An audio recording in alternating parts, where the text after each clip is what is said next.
A blessed day, mathmates. We are the Group 4 Math 259 babies. Welcome to our video tutorial. Before we start, let's play 4 Peaks 1 Word. Are you familiar with this game? If yes, that's good. Are you ready? Let's start.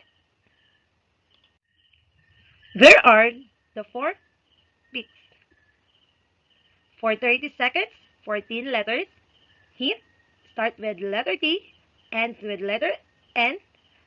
Time starts now.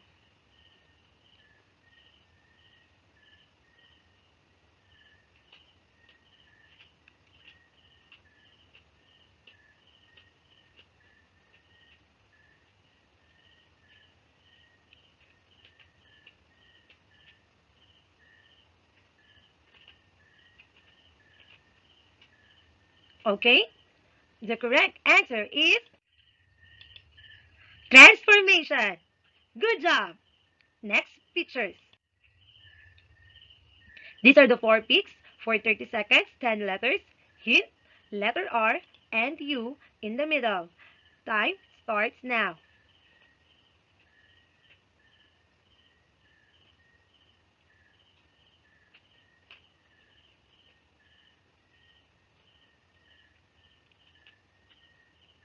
Time's up. The correct answer is congruence. Excellent. Next picture and the last picture.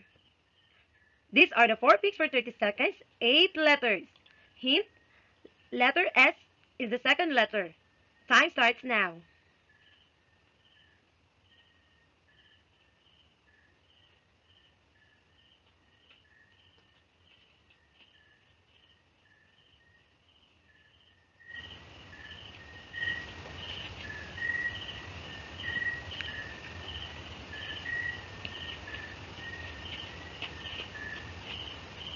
Time's up.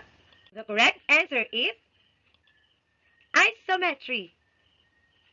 Good job. Who can guess what is our topic today?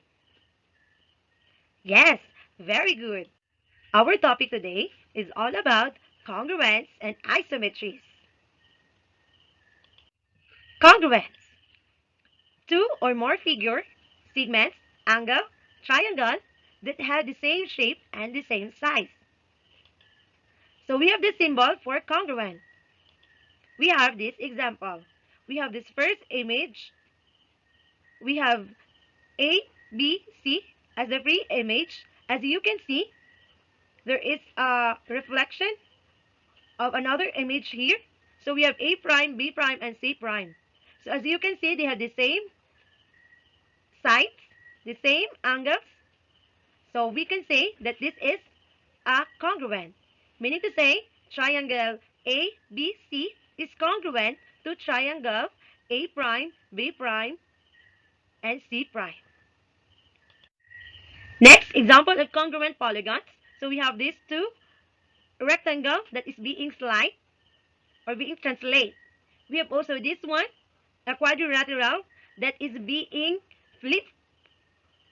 And we have this one, two triangles that is being torn. So these examples are congruent polygons. If two figures are congruent, then one figure can be mapped into the other by one of the series of the rigid motions. Next, let's have isometry. The definition of isometry is that this is a transformation that preserves distance.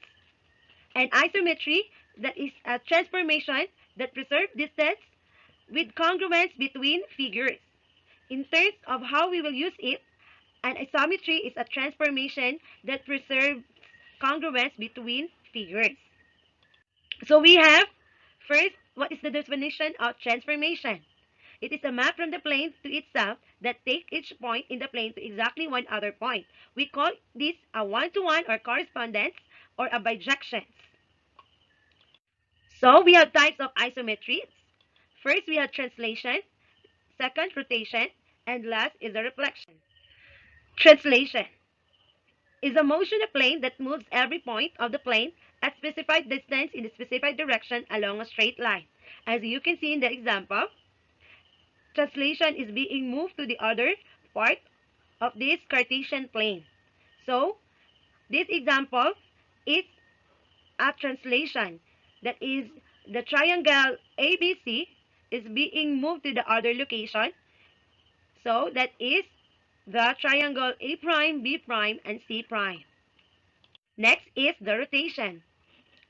A rotation is an isometry of the plane determined by holding one point, the center, fixed and rotating the plane above this point by a certain amount in a certain direction.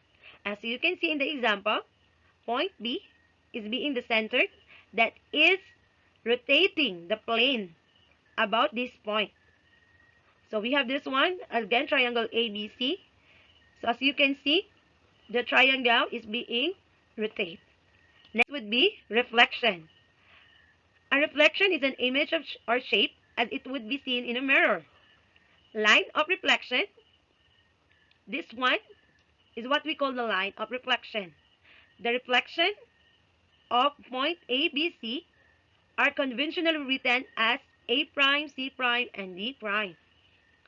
So, all points from free image, this one is the free image, and all points in its image are the same distance away from the line of the reflection. Okay, so that is reflection. Next, we have this image. As you can see, we have the reflection of a reflection in the line L. Okay, so we have this group of translation, the figure F here. So as you can see, what did you observe? Okay, so our observation, if this group of translation here, and we have the reflection in the line L, the Euclidean planes, this one, the figure F, is being reflected, or shall we say, the reflection in the line L is any reflection, then the reflection of line L with this figure F, or the group of all translations of E squared, is called the mirror of the F in the line.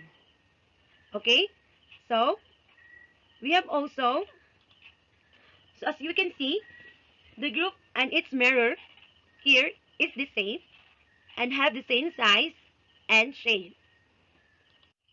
Okay, next image. So what is our what is your observation rather? So based on this first image here, so we have observations. First, the reflection in the line M here, which is the second reflection. Then we have the reflection of the line M and the reflection of the line L with the group of all translation, or the figure F is again the same as the shape of the figure in here in the F, or in the first or first image, or the free image here. So as we can have another example. So as you can see, we have triangles here. So our observations here, if F is any, or the all of the translation of E squared, this one is any figure, and the image of L is any reflection, then the image of L again with this F, or the first free image, is called the mirror. So as you can see, this one, this first image is the same with this last image, which is the image of L in this first in F. Okay, so we have, this is called the mirror of the group of all translation in E squared, or in this first image here.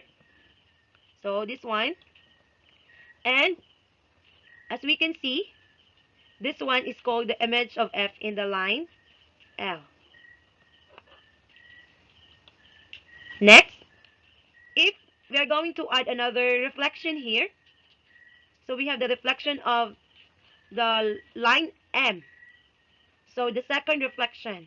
Then we have also the reflection of the M with the reflection of the L in the group of all translation of this Euclidean plane here.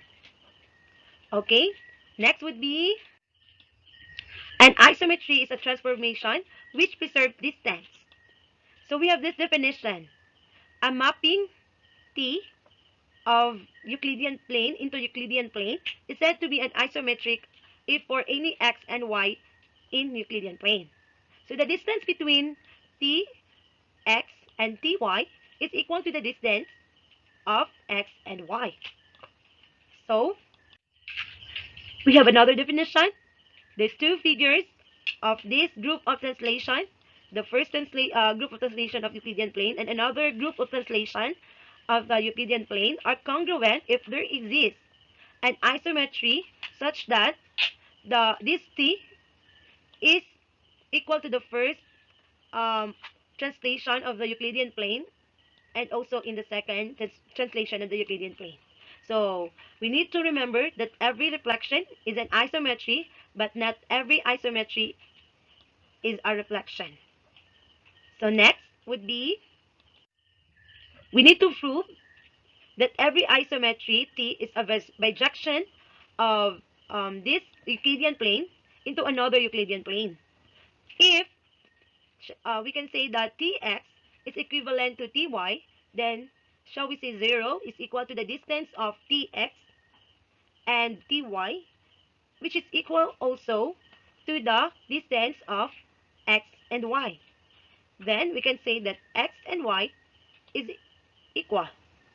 Therefore, the inverse mapping of this inverse T exists.